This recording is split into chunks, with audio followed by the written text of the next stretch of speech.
and the people who make it happen. Join us tonight, only on Channel 8's Eyewitness News.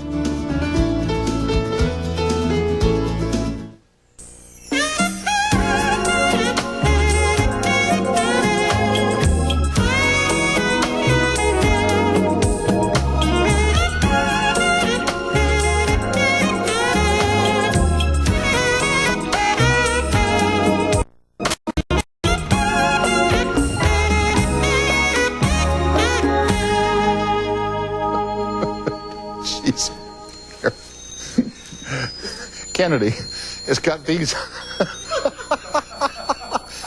Can you hear it? It plays a Christmas song. Jeez.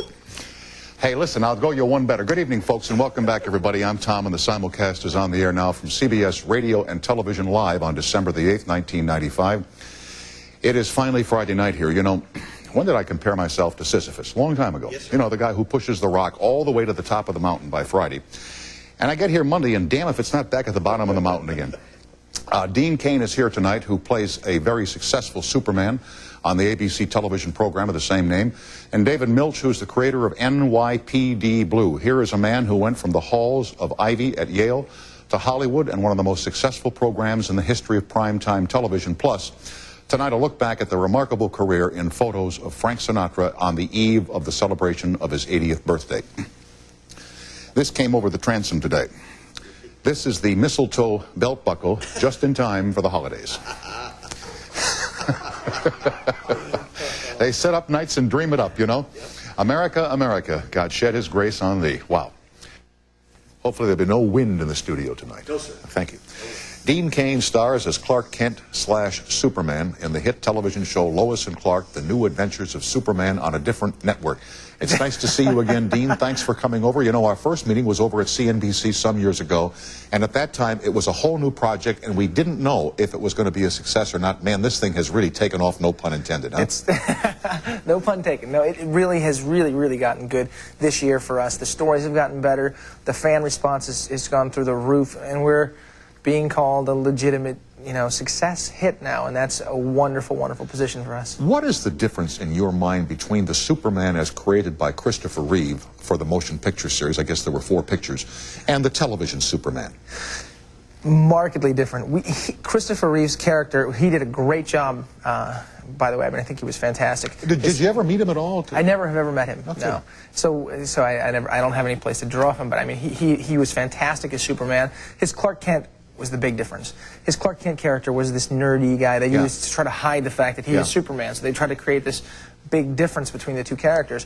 My character is much more of a man, much more of a normal person. He doesn't try to hide everything. So he's not a nerd, right? He's not a nerd, exactly. And he also is, he's a person who gets upset, who gets jealous, has these real emotions, and that's what's fun. You're seeing a real character. You know, as I remarked to you before we started, up until recently, before this show, Lois Lane was the only person in the whole world that didn't know that Clark Kent was Superman. You know, she's the only one in the whole world. Everybody else knew but her. It's pretty obvious. Just look at the two. And by the way, that's probably one of the reasons why this show has taken off, is that now there's a romance building between Lois and Clark, and I guess a wedding is imminent. A wedding is very imminent soon. Yeah. So it's right. We're on the cusp of that now. We're shooting it. We're a bit ahead of what you're going to see on television, but we're right there to have this wedding. And the thing is, about the characters is the Clark Kent character. I mean, for them to get married, for them to push their relationship that far, she has to know everything about this guy. That's correct. And that's why she knows that he's Superman. And you know, I'm wondering here, because we're having Mr. Milch come on in a while, NYPD Blue, which has pushed the envelope in terms of sensuality on television on Sunday. I'm just wondering here if like we'll see love scenes involving Lois and you know, I don't mean X-rated, but if they'll be, you know, if they'll be like kissing and embracing and that sort of thing between Superman / Clark and Lois. Well, you won't see it much between Superman and Lois, just because Superman is just this figure that, you know, when Clark can do something super, he jumps out as Superman. But there will be a lot of that going on. They're real characters. I think the show sort of takes off now. I mean, everyone is seeing the same thing. Lois doesn't know he's Superman, the same thing, you know, you go into this whole I'm just wondering, you know, like if after one sweaty scene if Lois would like everything, oh, Clark, you really are Superman. It's possible. Well, the closest they get to having sex ever that you've ever seen is in the episode coming up on Sunday, which is the episode that I wrote. Go figure. And it's a show called Virtually Destroyed. What happens is they end up in this virtual world, and a lot of their subject, what their whole dilemma is, this whole episode they're talking about is sex.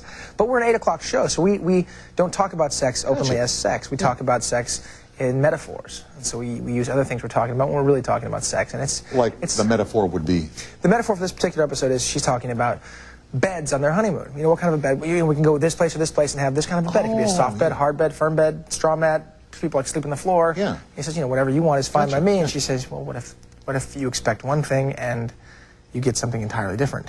He says, well, what do you mean?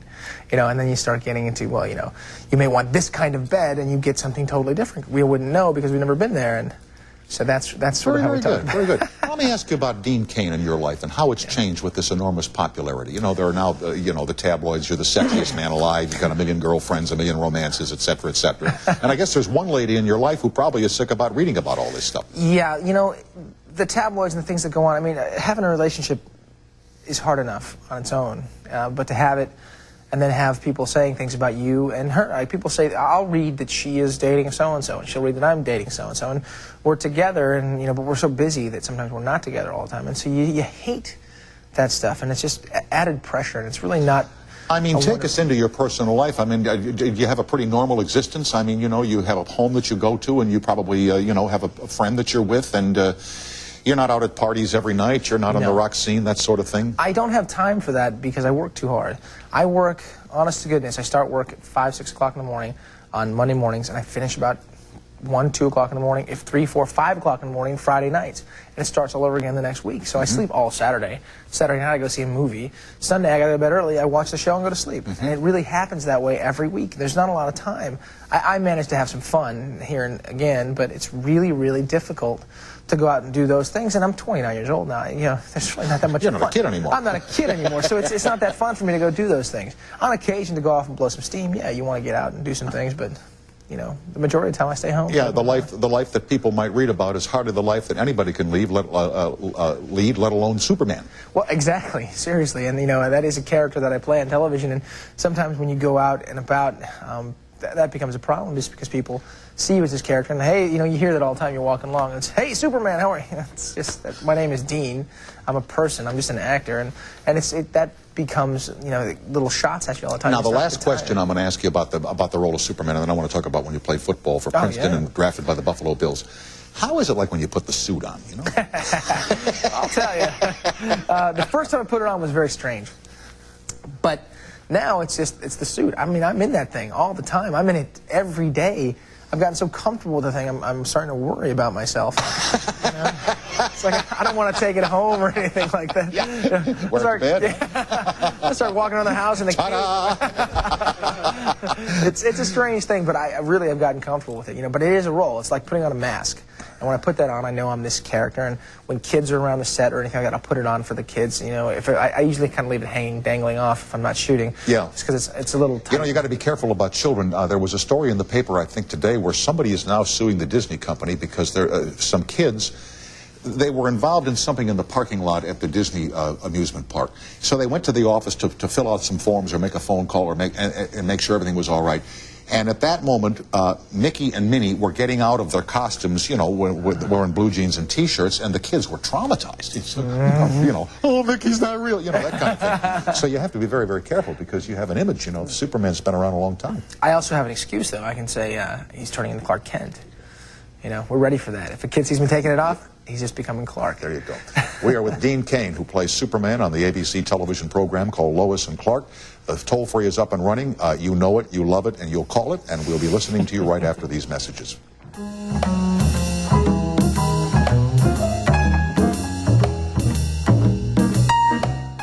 City, Missouri, hello. Hi, Tom. Hi, Sandra. And hi, Dean. Hi, Sandra. How are you? Doing good. How about you? I'm fantastic, thank you. I wanted to ask you, what made you decide to go into acting? I mean, I knew you played football in sports. I mean, was that your lifelong dream to go into acting? Actually, it was not even close.